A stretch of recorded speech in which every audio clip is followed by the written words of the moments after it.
Technologies Limited, hosted by Ambit Capital. As a reminder, all participant lines will be in the listen-only mode, and there will be an opportunity for you to ask questions after the presentation concludes.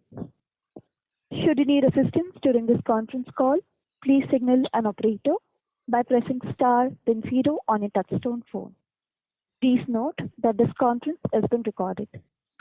I now hand the conference over to Mr. Vivekanand from Ambit Capital.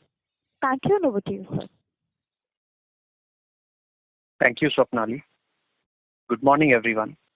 A very warm welcome to all of you on behalf of Ambit Capital. We are proud to host the 4Q FY26 and FY26 post-results conference call of Nazara Technologies Limited. I would like to take this opportunity and welcome the senior management team of the company joining us on the call today. Connected on this call are participants from Nazara, including Mr.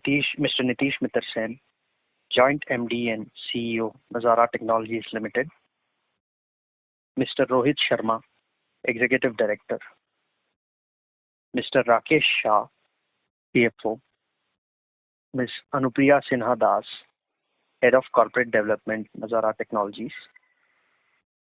Mr. Shreyas Menon, Head Offline Gaming; Mr. Terry Lee, CEO, Fusebox Games; Mr. Stuart Disney, CEO, Curve Games;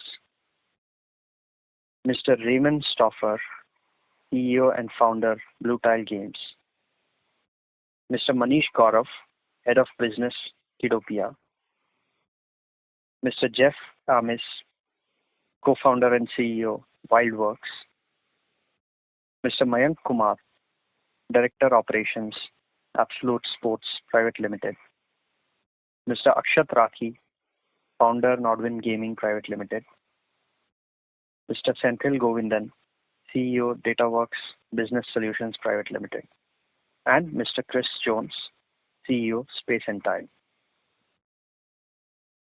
I would like to now call upon Mr. Nitish for his opening comments. Thank you. Hi, good morning, everyone, and thank you for joining us this morning. FY26 was a pivotal year for Nazara.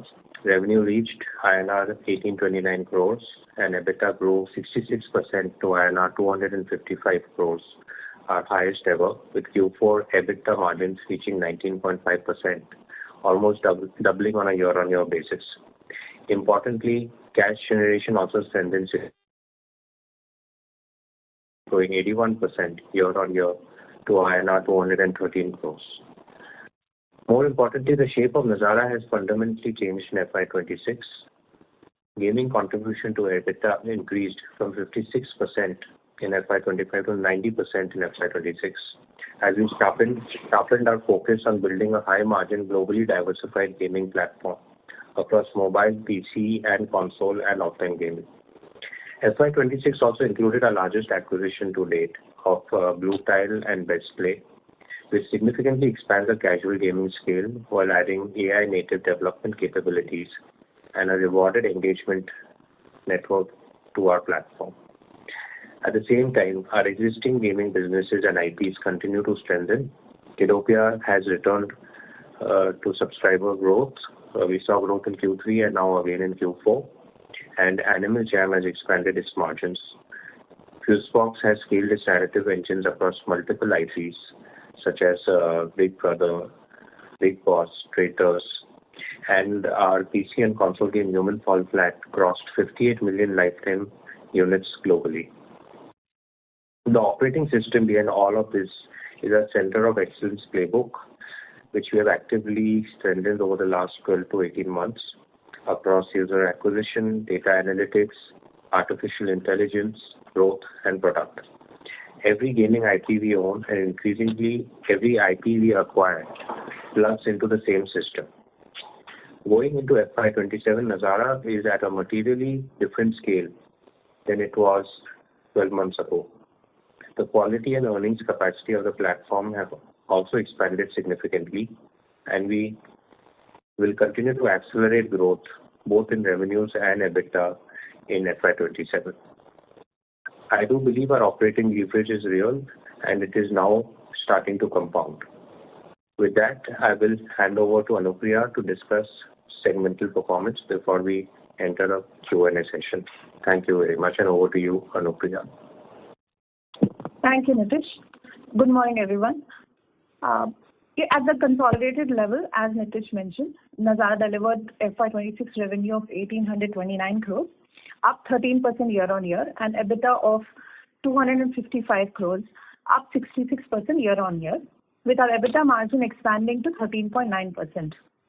In Q4 FY26, the company reported revenue of INR 398 crores and EBITDA of INR 78 crores, with EBITDA margin reaching 19.5%. Within this, our gaming business delivered particularly strong growth and profitability, with FY26 revenue growing 107% year-on-year to INR 1072 crores and EBITDA growing 157% to INR 265 crores, resulting in an EBITDA margin of 24.7%. In Q4 FY26, gaming revenue grew 78% year-on-year to INR 278 crores, while EBITDA grew 127% to INR 76 crores. Within mobile gaming, revenue grew 38% year-on-year to INR 713 crores, with EBITDA growing 33% to INR 137 crores. Performance was driven by stronger execution across live ops, user acquisition, and data analytics through our COE-led operating model. Kidopia had returned to subscriber growth in the previous quarter and has sustained that journey, with improving unit economics, while Animal Jam delivered meaningful margin expansion during the year. Our narrative games also continue to grow with multiple reality TV IPs getting launched in FY26, with additional launches planned in FY27.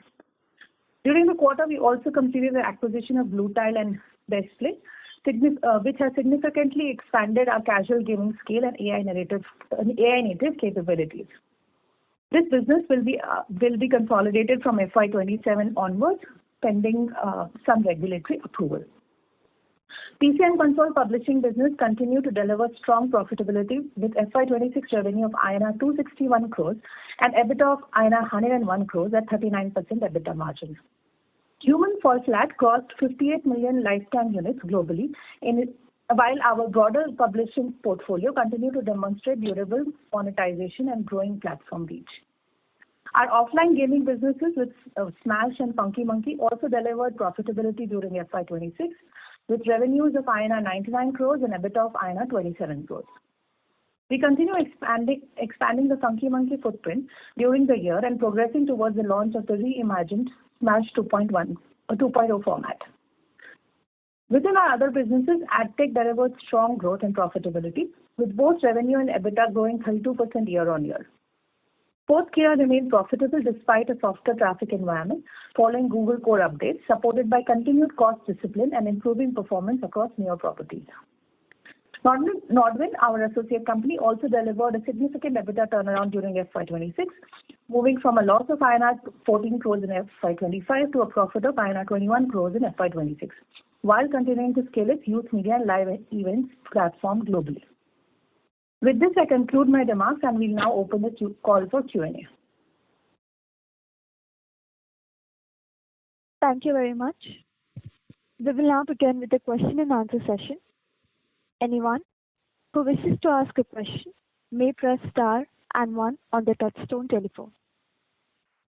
If you wish to remove yourself from the question queue, you may press star and 2.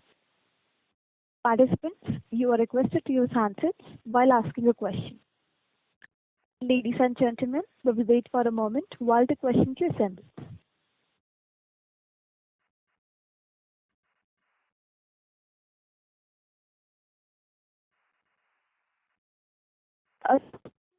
You may press star and 1 to ask a question.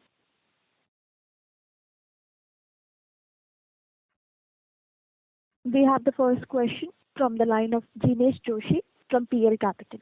Please go ahead. Thanks for the opportunity and congratulations on the margin performance. I have 2 bookkeeping questions to begin with. First is on the other income bit. which was at about 51 crores in this quarter, and apparently it appears to be materially higher. So was there any one-off in this quarter? I mean, I just thought of checking because there is no disclosure in the footnote. That is one. Secondly, if I look at our share of losses from associates, I think in this quarter that figure was 31 crores, and I believe after the deconsolidation of Nodwin, we will own about 46 to 47% stake in the company. So is it safe to assume that the overall losses for Nodwin in the quarter were at about 65-66 crores? I just wanted to cross-verify this thing because Nodwin reported an EBITDA of 4 crores in this quarter, which implies that the amortization figure is very high in the business. If you can just clarify on these two things. Sure. Hi, Jinesh. This is Nitish. So let me take both these questions. The other income predominantly driven by one is gain of 31 crores on our investment in Rust Media. The holding that we had in Rust Media was revised upwards basis there. No round of investment that they have raised. So that contributed 31 crores, and the balance was a mix of things, including some currency gains, etc., on restatement of loans to Nazara UK. So that largely forms the other income, including some mutual fund gains, etc. In terms of the Nodwin question on the losses from associates, these are contributed by some losses from Moonshine, which is continuing to find a way to recover some of its business in a compliant manner. But largely it came from Nodwin, which wrote off some goodwill it was carrying of 50 crores relating to an acquisition of OML assets done 3-4 years back, predominantly coming from NH7 Weekender, which has not delivered the cash flows that were projected at the time the goodwill was established. So we took a conservative view Nodwin took a conservative view and wrote it off, although NH7 Weekender as an IP is bouncing back pretty well. So I think that's largely what is driving. At an operational level, Nodwin has been a bit profitable this year and also in this quarter. Got that. 50 crores is the number that you mentioned, right? Yeah. Right. Perfect. Yeah. And perfect. And so secondly, on the console gaming bit, I mean, in the presentation we have mentioned that we'll launch new IPs like Dragon Shelter, Waxhead, etc. So if you can just give what is the timeline for the launch, and also if I compare the full year revenue of 261 crores with the previous year, there's hardly any growth. So what are the plans to kind of boost the organic traffic over here? If you can share some thoughts on that. So what I will do is I will call in Stuart, who is the CEO of Curve, who is dialing in from London, and also ask Rohit Sharma, our ED, who's driving a lot of our PC and console business, to also have add-on comments. So Stuart, you can go in first and just give a little overview of your upcoming titles, timing, and then Rohit, you can have your comments. Yes, thank you, Nitish. In answer to that question, since acquisition, there has been a period of transition. We've completed that in a way that hasn't distracted the business. We're very happy with that, and we have begun investing in new games to deliver long-term growth. We expect to launch at least 6 new releases in this current year, maybe a couple more. The games that you mentioned, they will start. Waxhead's actually released last week, and other releases in the summer will include Sovereign Tower and Dragon Shelter.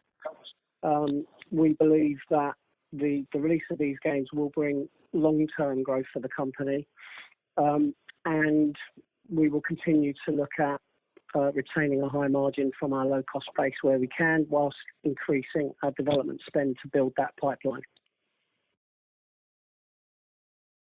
And this is Rohit here. Just to add to your second question, previously before Nazara acquired Curve Games, under the previous parent, Curve Games was not, for the last 2 years, has not been signing a lot of games. So therefore, you see that kind of growth. But the good part is that our existing IPs like Human Fall Flat and Wobbly Life have still given us the growth this year. And as Stu mentioned, now we have already gone on a very fast speed of signing new titles, which will be launching in this financial year and subsequent financial years, and that's where we will see the growth as we go on. Understood. One last question on Sportskeeda. I think the revenue declined by about 38% in FY26, while the EBITDA margin has also come off quite a bit to about 12%. I understand this has been because of the Google core issue that you have highlighted in the past calls, but I believe it has been 4 quarters since you are trying to get over this problem with limited success. So just wanted to understand, I mean, is it really possible to mitigate this challenge, or should we build in a materially lower EBITDA margin of about 12 to 15% in this business going ahead, and how to think of growth from here on? So yeah, that is my last question.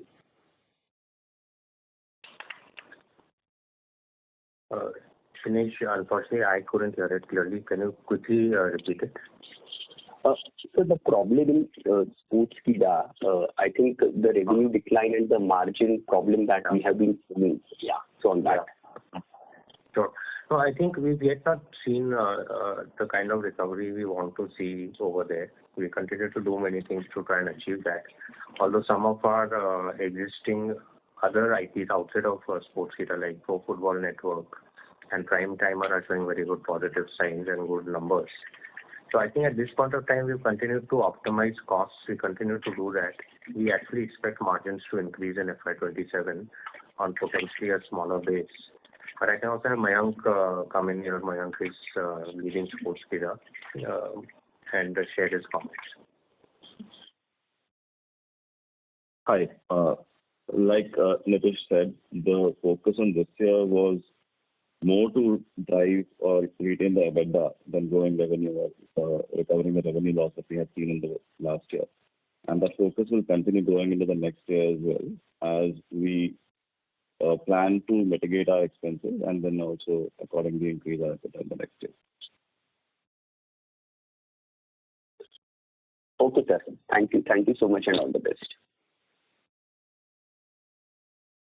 Thank you. Before we take the next question, a reminder to all, you may press star and 1 to ask a question. We will take the next question from the line of Vivekanand from Ambit Capital. Please go ahead. Yeah. Nitish, how do you rate your preparedness as an organization, including your Center of Excellence, to now serve multiple gaming growth engines across segments, including publishing and of course, new technologies? And of course, these are all in addition to the existing ones that you have, like Love Island, Kidopia, etc. So that is my first question. And the second question is on Nodwin. So could you discuss the IPO timelines there, and what is the plan you have for Nodwin? Will Nodwin be raising cash? Will you also be looking to monetize some of your shareholding? I'll stop with these and then ask follow-ups where needed. Thank you. So I think for your first question, the centers of excellence that we've, invested in and built over the last 18 months and accelerated in FY26, I think are really becoming center stage to support the expanding portfolio of IPs, teams, and technologies.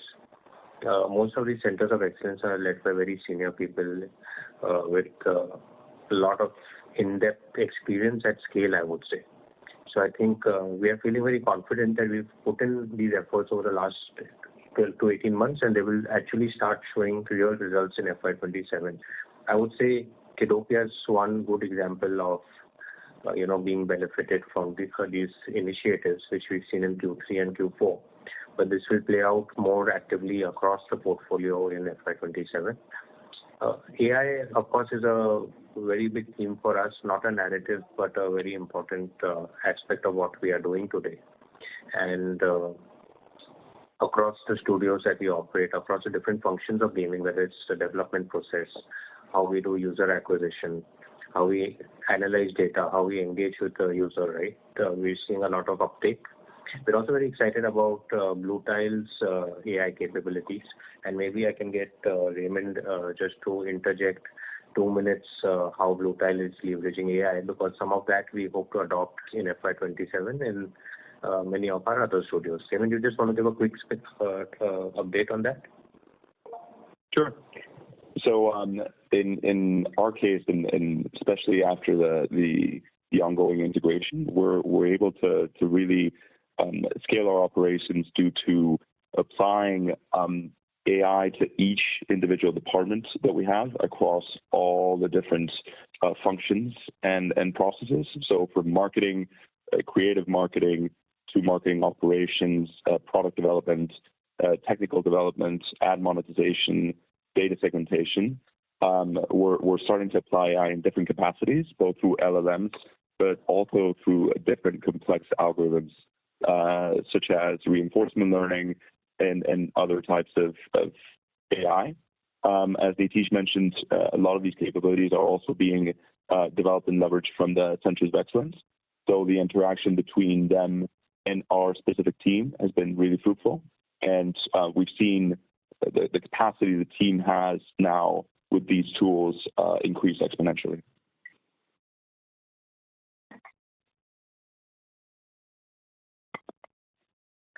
Yeah, just moving on to the second question.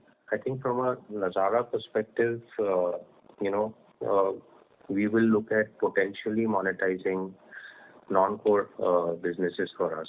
This could be Nodwin, it could be Sportskeeda, it could be the AdTech business in due course. We are not in any hurry, but we definitely see the potential to unlock value and redeploy in our core gaming business. So we will continue to evaluate opportunities as and when they come or get created. With specific Nodwin IPO related questions, Akshat can come in and give an update. Akshat, over to you. Hi, can you hear me? Just a sound check. Yeah, we can. Perfect. No, thank you so much for the time, and I appreciate the question. Look, Nodwin has been trained extremely well as a team-listed company under Nazara for the last 5 years of our life, right? So ever since Nazara acquired us, we've been in training, and I think there is no better gift that a parent company can go ahead and give to a company like ours, to go ahead and take us through everything from compliance to regulatory, to go ahead and having the discipline to go ahead and have a closing our books every quarter and then going with guidances that we can go ahead and live up. Nodwin itself has had a very good year despite the Freaks hiccup that he had. We've been able to go ahead and do many more integrations, and natural growth's been sitting at between 25 and 35% of the core business itself. And positioning as a live youth media company, because gaming remains the core heart of what we do, has allowed us to have very meaningful conversations. And Nodwin is looking both to raise funds between $100 to $200 million independently, and this will be a mixture of primary and secondaries, and then also prepare for an IPO as soon as possible. But I say as soon as possible is let's do it right. I don't think we get multiple chances to go ahead and do this. And with the conversations I had with all of you in the analyst community and obviously our bankers, we've had very good outcomes to some of our conversations. So we remain in line to go ahead and go public independently with the blessings of Nazara as soon as the timing and the business is right. Okay, thank you, Akshat. Thank you very much for the comments. Nitish, on Blue Tile specifically, I have a follow-up. Just to understand the segment that it is operating in, you mentioned it's casual social mobile games. And my understanding is that this business is designed mostly for global audiences, right? So if you can help us understand the TAM that this business operates in and the kind of scalability that, say, some of the peers of Blue Tile globally have achieved, I think that will help investors understand how to think about Blue Tile, let's say 3 years hence. So I think Raymond is best suited to answer that. Raymond, over to you. Sure. So we're operating in several gaming verticals, but predominantly in the casual space, concretely in the casual evergreen space, which are traditional games that everybody knows. They have a very large global exposure, such as solitaire, word search, word puzzles, other kinds of board games and other puzzle games. So that will be the casual evergreen category. And in that category, we can see other competitors such as Triple Dot, which has been valued at over $1 billion. We also have Easy Brain, which was acquired by Miniclip from the Embracer Group by $1 billion. So there's quite a few competitors with quite a large volume. The other space that we're actively developing games in is the hybrid casual vertical. These games are essentially a mix between the traditional hyper-casual games that are being casualized per se. So essentially introducing launcher mechanics, social mechanics, and allowing users to play these games for a very long time, increasing long cohort retention. And so these games will have other competitors, such as a recent competitor has just sold to Scopely a stake in their company, a company called Loom Games from Turkey, for over 500 million. So essentially the market is extremely big and very profitable, and it expands into pretty much any geography in the world.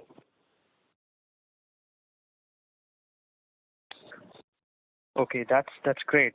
I have one follow-up for Akshat. So Akshat, thank you for your comments on how you're thinking about the fundraising. Now, as far as Nodwin goes, again, like we see the rest of Nazara pivoting more to global markets given the monetization constraints in India. Is that also something that you are now mulling? What will you ideally use the funds for in terms of expanding, either through new events, or is it going to be mostly international?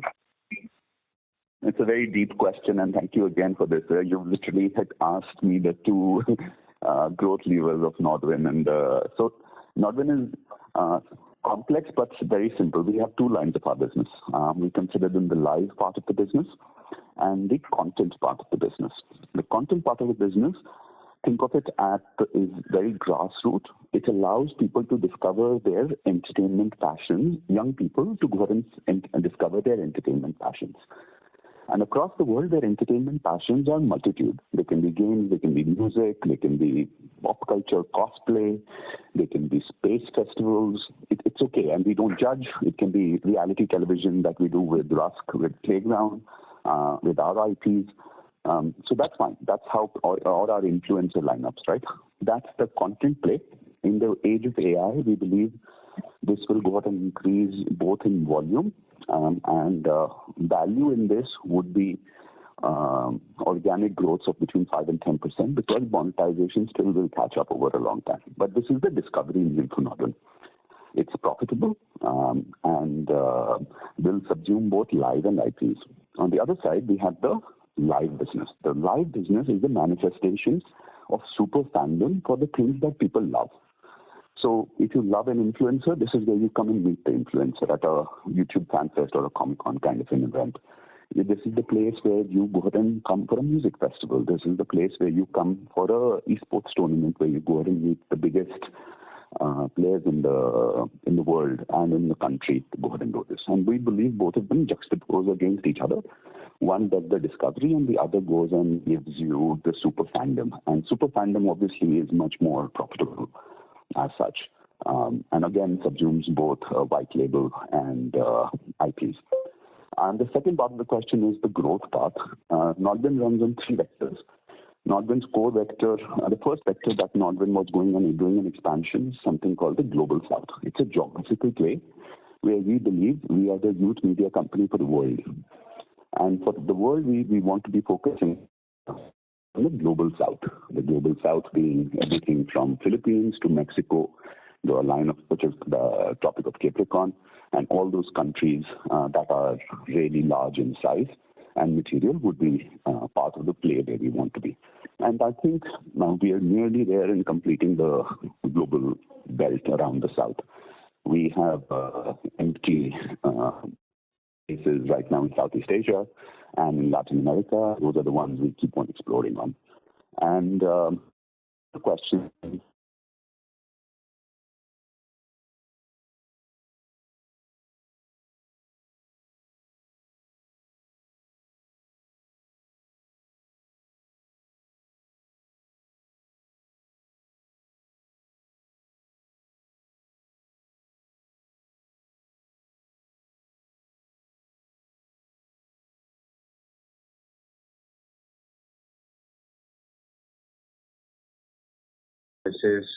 we expect to drive organic growth and expansion of margins due to 2 things. One is output or outcome of the centers of excellence activity that we've been doing. Second is stronger, faster implementation of AI and how that plays out for us. So while I don't have specific guidelines, I think these 2 make us feel very positive that we will be able to deliver both on organic growth and margin expansion from this point onwards as well. If you look at Blue Tile, their CY25 numbers, calendar year 25 numbers was around 1,450 crores INR revenue and 254 crores of EBITDA. The EBITDA profile for CY25 for Blue Tile was similar to what Nazara is reporting for FY26. So on a pro forma basis, if you combine these 2, then obviously our EBITDA at the least would double. And then you can add organic growth for both businesses, on top of it. So we don't have specific guidelines we don't have a specific guidance at this point of time, but very bullish on overall very strong performance on financials in FY27. In terms of divestment of non-core, like I said, we will continue to evaluate opportunities. We are not in a rush, but we do see the opportunity to, extract value and monetize and redeploy in core gaming, which kind of is much more synergistic with our core business, and our stated goal also will help us drive higher margins going forward. I would imagine that we will try and have some actions happen in FY27 and FY28 to achieve this goal. On the AdTech side, I would like Senthil and Chris to give, maybe Rohit can set the context and then Senthil and Chris can chime in on what's happening on the AdTech business. Rohit, to you. Thanks, Nitish. I think on your question on AdTech, I think we have, and Senthil and Chris can add more.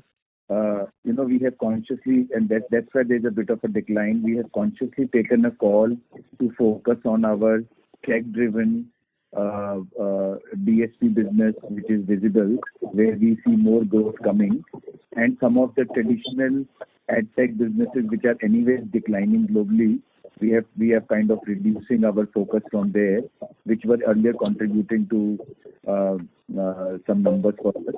So, in fact, even Senthil, who has now moved to UK and US are our key markets.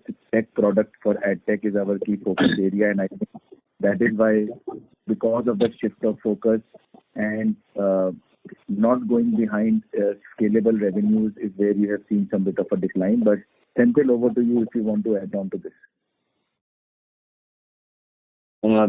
Thanks, Rohit. So just to continue from where Rohit left off, as he said,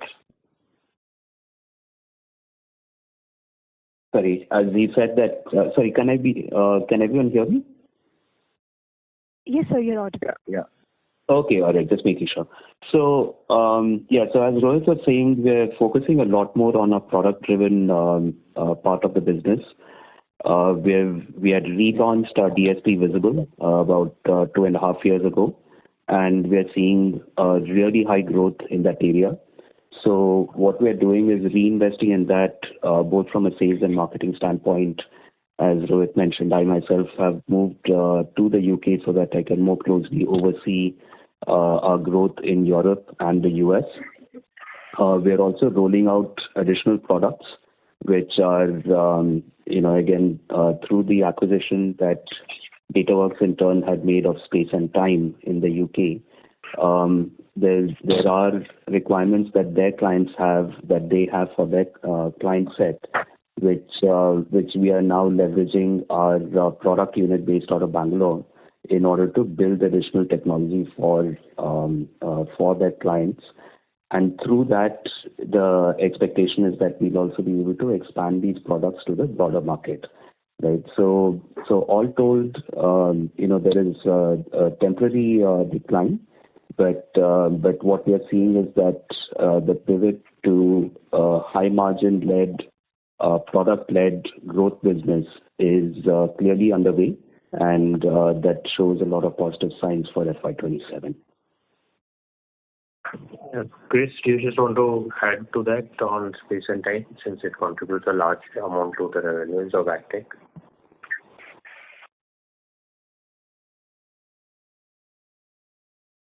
We have Chris on? Yes. Hello, everyone. Can you hear me okay? Yeah. Right. Yes, I would echo some of the points that were made by Sentinel and Rohit there. I think from a Space and Time specific point of view, looking at Q4 specifically, we saw a decline in overall revenue, but this was anticipated earlier in the year. So in the full year picture, we finished slightly ahead of where we were expected to be in the AOP, and we'd expected this reduction in the final quarter for a number of reasons. The main impact on it is really to do with the market conditions we face in the UK. So we operate in a number of verticals, but one of the core verticals we operate in is the new homes market, and that's facing some very well publicised challenges at the moment, and that's just having a knock-on effect in terms of their kind of discretionary marketing spend.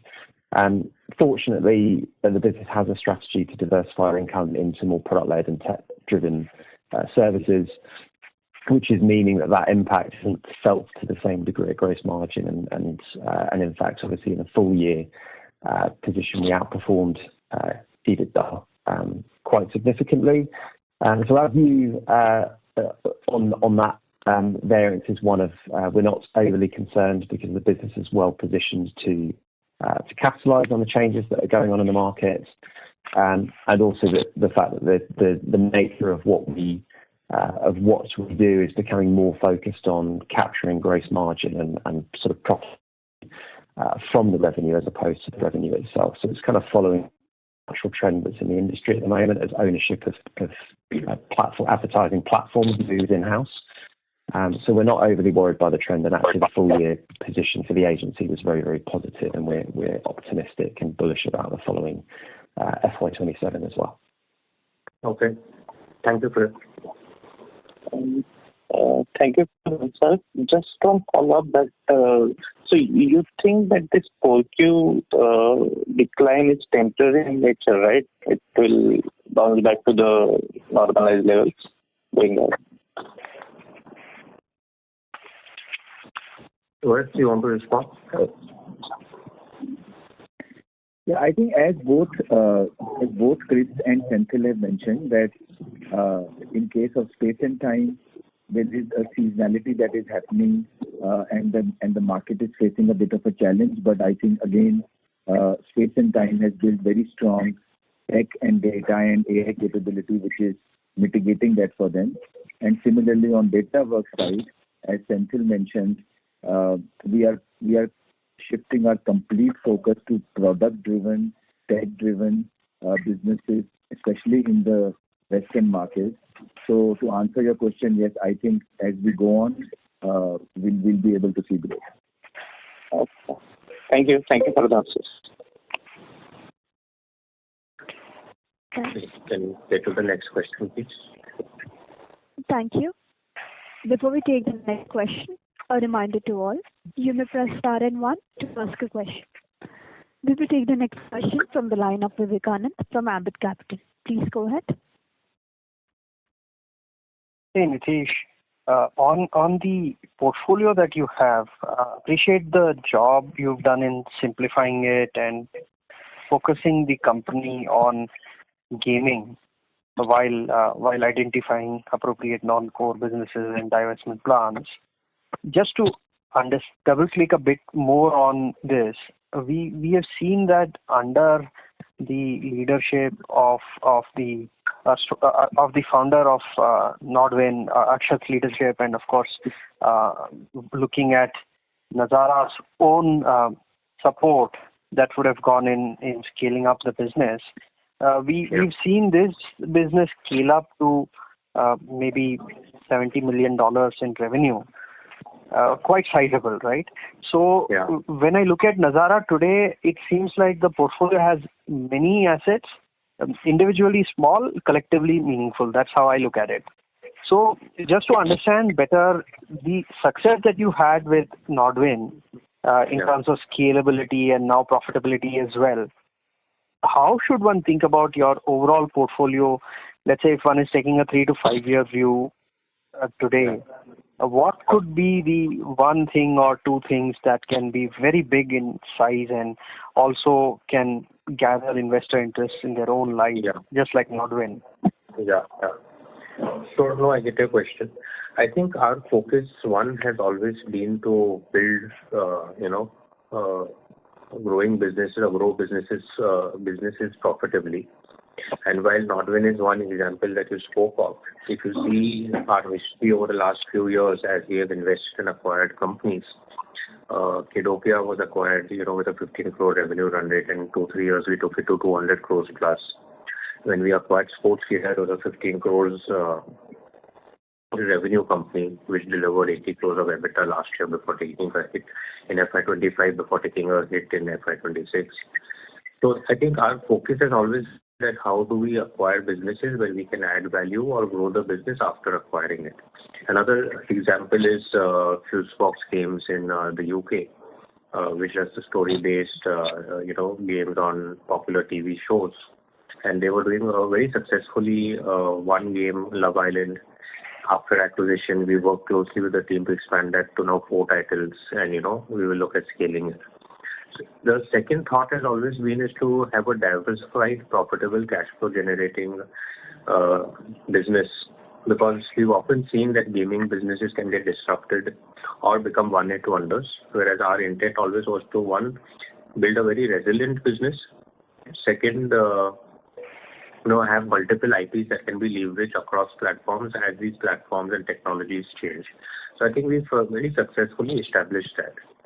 I think the third aspect that you said is, a portfolio of small studios or smaller games which are combined to become meaningful. I think it's a journey, right? And for us, we've slowly over the years built our M&A capabilities. In the last 18 months, we built our synergies, centers of excellence that are going to drive synergies. So I think the platform, the value add by the platform is only going to increase going forward, and is giving us confidence to take larger steps. So if you see the most recent acquisition, which is Blue Tile, that in itself is as large as our combined business. So I think going forward, you will also see a step change in terms of how we look to scale up the overall Nazara business and platform through potentially larger acquisitions, as well as focus on, larger margin expansion. We see multiple tailwinds on the margin expansion side. Couple of them on the top of my head. One, of course, is AI and how we are leveraging AI to deliver more content to our existing user bases while maintaining the same costs, right?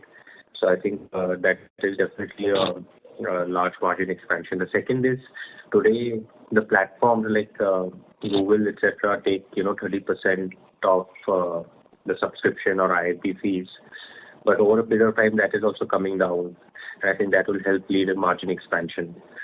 So I think you should look at Nazara as a platform that will continue to grow profitably, generate cash, and the resilience is actually underrated asset for us, where we can really, whenever there's disruption in the market, grow faster. I hope that answers some of your question. No, I think Nitish, that's a very, very good point that you make. That don't just look at it from the perspective of, say, a very big asset that you create, rather the portfolio diversification and also the ability of the COEs to leverage on technologies like AI and also greater profitability. I think that's great. Thank you so much. Sure. Thank you. We will take the next question from the line of Pranav Marshuwala from Dolat Capital. Please go ahead. Yeah, hi. Am I audible? Yeah. Yeah. Just a few bookkeeping questions from my side. So the depreciation amortization expense in Q4 was down by about 24%. So which were some of the sub-verticals that had witnessed this decline Q on Q? Our total depreciation in this quarter was 45.5 crores. Anupriya, you want to take this? Yeah, so the total depreciation was around 45 crores, and a large part of it is coming from Curve Games, which continues to build games across years, which have life of multiple years.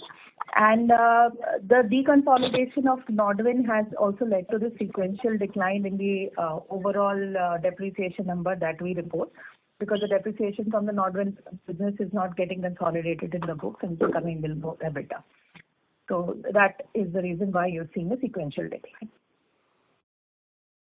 Okay. Second, on the Blue Tile, so as we have mentioned that we have completed the acquisition. So some color on the consolidation timeline, even some approx would be great. Yeah. So the acquisition will actually close. It's still pending the Spanish FDI approval, which is in process. And we expect to close the transaction or the acquisition as soon as that comes in. At this point of time, we're expecting it to come in the next few weeks, I think 3-4 weeks, and that's when the actual closing will happen. We expect to consolidate from Q1 of FY27. Okay, great. Few questions on the business, if I may.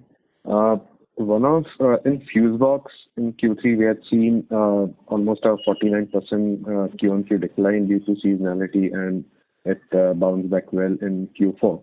So my question is, can some of the newer IPs like Big Brother, Traitors, which is poised to launch in FY27, meaningfully smoothen the quarterly volatility? Yeah, I think there will always be some seasonality in these businesses, but I think we are very excited with what we are doing on those IPs. And why don't we get Terry, the CEO of Fusebox, to give us an update? Yeah, I think as Nitish mentioned, there's always going to be some seasonality. I think in regards to the other IPs that we have, Big Brother, Big Boss, Traitors, offsetting some of that seasonality, it will take potentially a couple of years for them to meaningfully take a chunk out of the seasonality. Terry, do you want to give an update on where these new launches are on Big Brother, on Traitors?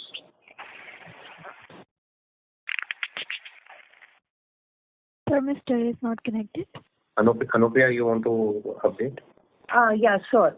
So that one is on the question of seasonality. We have a seasonality in the business because whenever there is a new TV show of the original Love Island IP team, there is a good influx of installs or organically, etc. In terms of and as Nitish mentioned, we launched 2 new games, Big Brother and Big Boss, in the last year. And we have a very extensive release roadmap in the coming year. We are already live with another fresh seasons of Love Island and Big Brother, and we are looking to expand the Big Brother season from 1 season in the last 1 year to 3 seasons in this fiscal year, as well as we are looking to launch Traitors in the current fiscal year as well. This plus 3 seasons of Love Island in FY27 will have a very well-rounded season calendar, which will see some amount of evening out of the earnings, but there will be seasonality, as Terry mentioned. Sure. There's just a second one on Curve Games. So Curve Games had about 39% EBITDA margin in FY26. So as we scale with some of the larger launches on switch to Concall, can margins be sustained about 30-35%? Yeah, I do think they will sustain, especially as we're launching new IPs across many platforms. But I can let Stuart dive a bit more deeper in it. Thanks, Nitish. Yes, our margin target is always 50% on any game that we sign. Ultimately, we're a publisher, so royalties payable to the developers can vary depending on the agreement and the risk. But as we invest in new games, depending on the size of the investment, we would expect our margin to certainly be maintained on where we've been currently, which is actually comparatively high compared to the market. Thank you so much for answering the question. That's all from me. Thank you. A reminder to all, you may press star and 1 to ask a question at this moment.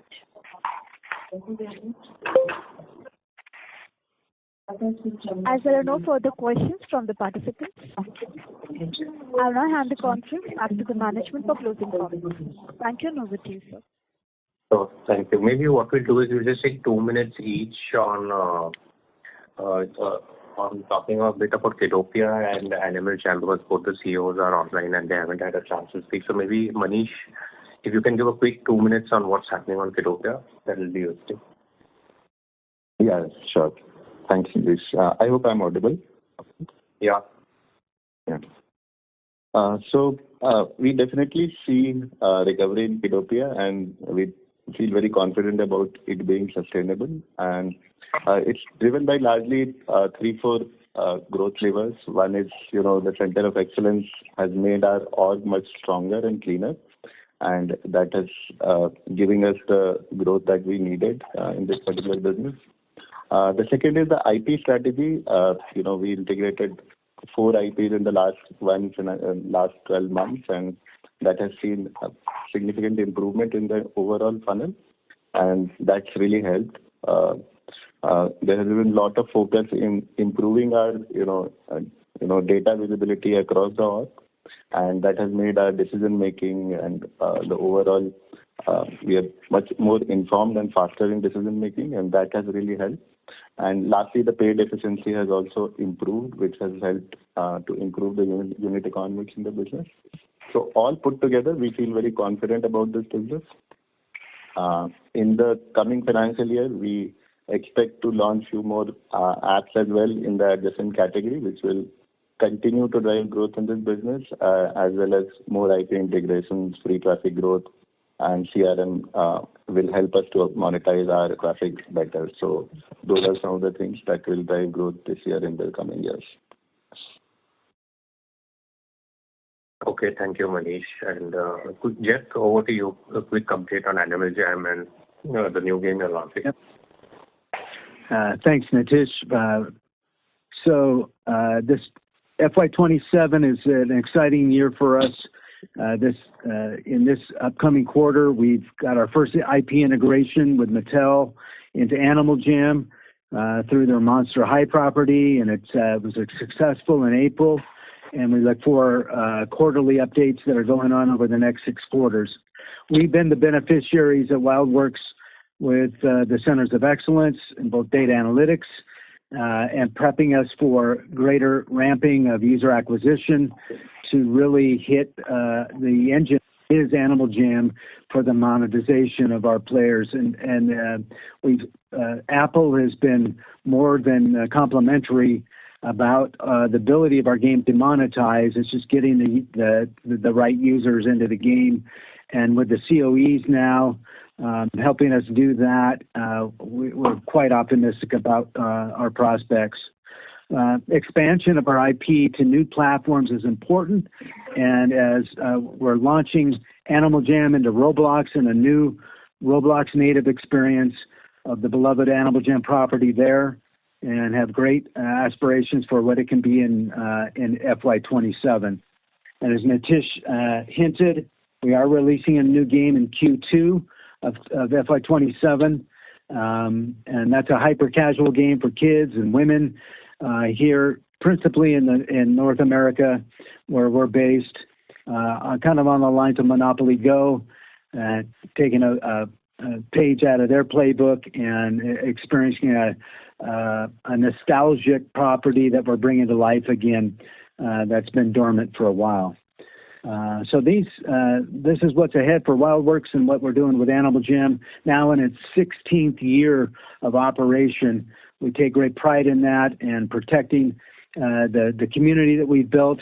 We're introducing a new moderation tool through IBA, a Norwegian company that using AI in chat moderation, and looking forward to looking for new opportunities for AI development in our new game as well. Thank you.